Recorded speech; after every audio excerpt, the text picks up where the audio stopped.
Podcast में दर्शकों का स्वागत है। हमारे साथ आज अशोक निठारी जी मौजूद हैं, जो कि प्रमुख समाज सेवी की हैसियत से पहचाने जाते हैं। राजनीति का भी अच्छा ज्ञान है और सर्विस क्लास व्यक्ति हैं। हेल्थ से जुड़े सर्विसेज इनकी रहती हैं। निठारी जी, देश का जो हालात हैं, इलेक्शन की भागदौड़ रही, उसके बाद अब सरकार भी बन गई, मोदी सरकार।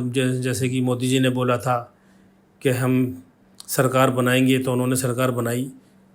मगर सबसे पहले हम इस बात पे चर्चा करेंगे कि मोदी जी ने बोला था 400 पार। देखिए, मैं आपके चैनल के माध्यम से एक बात बताना चाहता हूँ पूरे भारतवासियों को कि जो मोदी जी ने बोला था 400 पार तो बहुत बड़ी बात है। 300 भी पार नहीं हो पाए, 300 भी बड़ी बात है, 250 पार नहीं कर पाए। अब आते हैं हम सरकार के ऊपर। सरकार तो देखो, उनमें बनाने के लिए जो मोदी जी ने सरकार बनाई है, उसमें मैं कहीं ना कहीं विपक्ष की पार्टियों का भी हाथ समझता हूँ कि उन्होंने उनका सहयोग किया है सरकार बनाने में।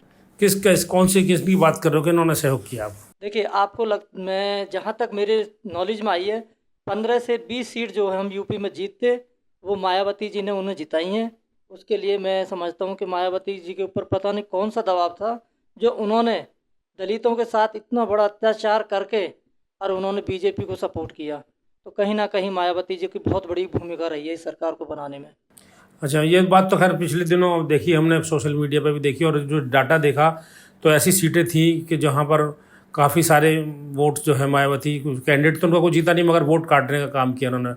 अगर उनको अब आज के डेट में अगर काटू पार्टी की कहा जाए उसको, तो कोई गलत नहीं होगा, क्योंकि एक समय था कि सरकार भी बनाई मायावती जी ने। मगर जो है अब तो हालात ये हैं कि इस इलेक्शन में गठबंधन और बीजेपी की सीधी फाइट हुई थी, मगर उसमें जहाँ मायावती ने कैंडिडेट खड़े किए तो वहाँ बड़ा नुकसान गठबंधन को हुआ।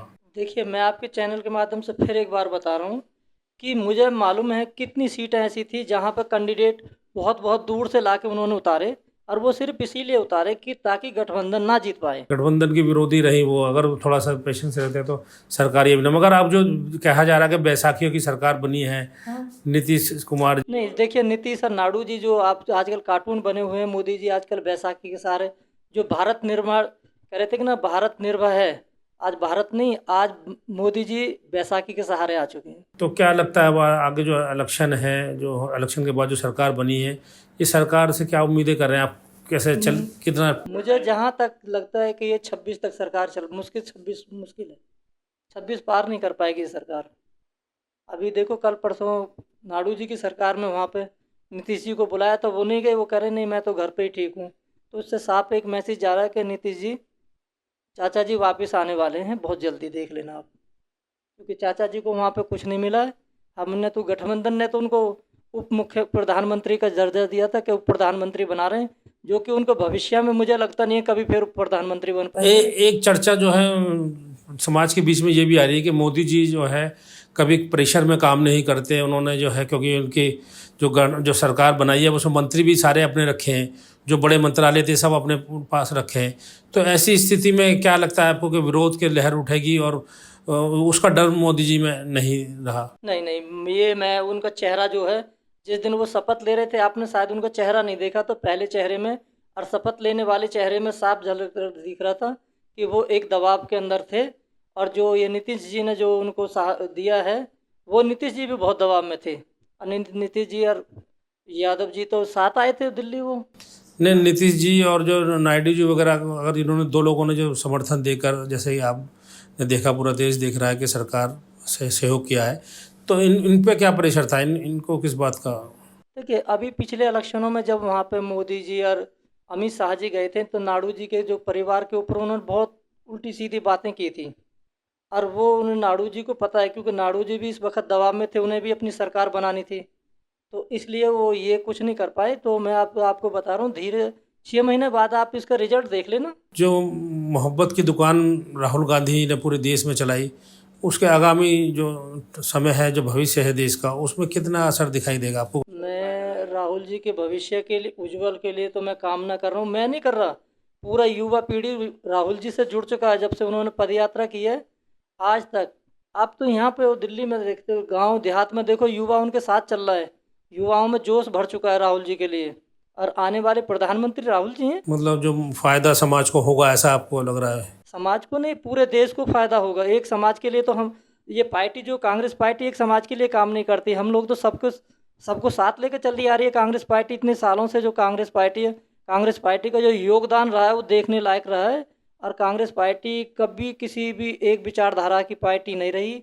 उन्होंने सबको साथ लेके चली है और आगे भी सबको साथ लेके चलेंगे। आम आदमी पार्टी के बारे में क्या कहना चाहेंगे आप? आम आदमी पार्टी तो बीजेपी की कठपुतली है। वो तो आपको सबको पता है कि माननीय केजरीवाल जी जो है आरएसएस के सिपाही हैं और वो आरएसएस के कहने पे काम करते हैं। अब तो वो जो पद का लालच उन्हें जो खाया जा रहा है, उस पद के गरिमा को वो समझ गए हैं कि ये मुख्यमंत्री का पद अगर वो आरएसएस के आदमी है या बीजेपी के आदमी तो फिर अंदर क्यों है?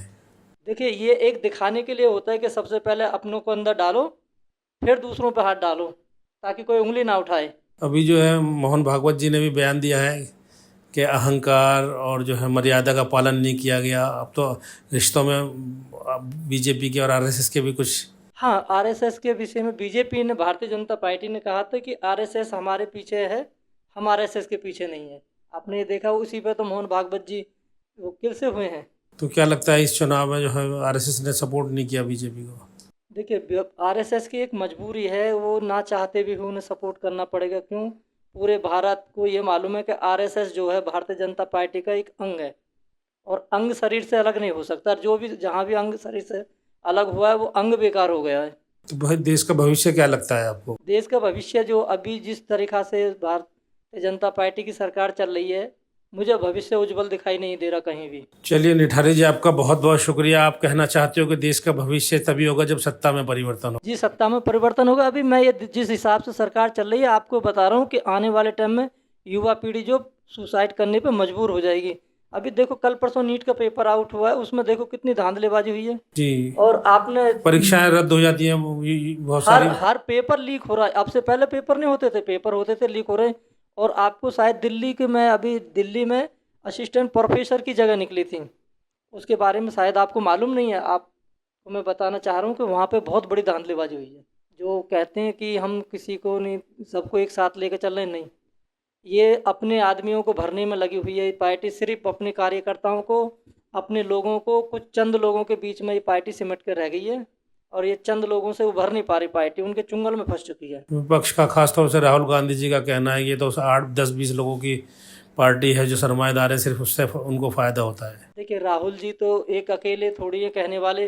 राहुल जी की बातों को तो दबाया जा रहा। राहुल जी तो बहुत कुछ कह रहे हैं, मगर उनकी बातों को सुन कहाँ रहे हैं? कोई नहीं सुना। महाभारत में आपने देखा होगा कि विदुर थे संजय जी, उनको कहा गया था कृष्ण जी ने कि आप जो सच्चाई को बातें करोगे, सच्चाई बताना और आपको आंखों देखी हाल दिखाना, मगर वो सच्चाई के लिए चिल्लाते रहे, किसी ने उनकी नहीं सुनी। तो वही हाल अब राहुल जी के साथ हो रहा है। उनके कोई सुन नहीं रहा। विपक्ष इतना कमज़ोर था, अब विपक्ष मजबूत हुआ है, अब सुनाई वो दी जाएगी। आज की दुनिया, इस भारतवर्ष में अगर मनमोहन सिंह के बाद कोई है पढ़ा लिखा तो वो राहुल जी हैं। राहुल जी देश के बारे में बहुत कुछ जानते हैं, बहुत कुछ चलाएंगे और उनके परिवार ने बहुत बड़ी कुर्बानी दी है और वो कुर्बानियों को देते हुए आ रहे। आगे देखो, कुर्बानियों के साथ साथ उन्होंने देश को भी चलाया, सबको साथ लेकर चले। तो राहुल जी में वो सारे गुण हैं और वो देश को मैं समझता हूँ कि बहुत ही अच्छी तरीक़ा से चलाएंगे। और युवा जो आज भटक रहा है, दर दर की ठोकर तो खा रहा है। मोदी जी के अंदर कोई गुण नहीं, उन्होंने 10 साल सरकार चलाई। नहीं, मोदी जी ने सरकार चलाई तो है। मोदी जी ने क्या, अभी मोदी जी के जो दलाल बैठे हुए हैं, उन्होंने कहा, आप देखो उनको कि जहाँ पे कोई एक पोस्ट निकलती है, 1 लाख वैकेंसी के फार्म भर जाते हैं, फिर वो रद्द हो जाती है। तो ये तो जो उनके दलाल जो फार्म बेच रहे हैं, उनकी सरकार चल रही है ये। चलिए, मतलब आपका कहना है मतलब ये कि देश का भी अच्छे भविष्य नहीं लग रहा और सत्ता में परिवर्तन होगा तभी कुछ देश का भला हो सकता है। जी, सत्ता परिवर्तन तो ये देश का क्या हर जगह का नियम है कि सत्ता परिवर्तन बहुत ज़रूरी है। और मुझे लगता है कि जितनी जल्दी सत्ता परिवर्तन हो जाए उतना ही देश के भविष्य के लिए बहुत अच्छी कामना है, बहुत अच्छा काम है, क्योंकि देश की आर्थिक मजबूती आज बहुत नीचे जा चुकी है। चलिए, बहुत बहुत शुक्रिया। ये थे हमारे साथ अशोक निठारी जी, प्रमुख समाज सेवी और साईं सारा समिति की एक संस्था है, उसके आप अध्यक्ष हैं। उसी के माध्यम से आप समाज की सेवा करते हैं, समाज से जुड़े रहते हैं अक्सर, और सभी सर्व समाज के लिए काम करते हैं। किसी एक विशेष समाज के लिए नहीं, बल्कि सभी धर्म, सभी संप्रदाय के लिए, लोगों के लिए काम करते हैं। और इस तरह के लोगों की आज समाज को सख्त ज़रूरत है, जो कि एकता के लिए काम करते हैं, भाईचारे के लिए काम करते हैं। इसी अपडेट के साथ देखते रहिए फेस ग्रुप।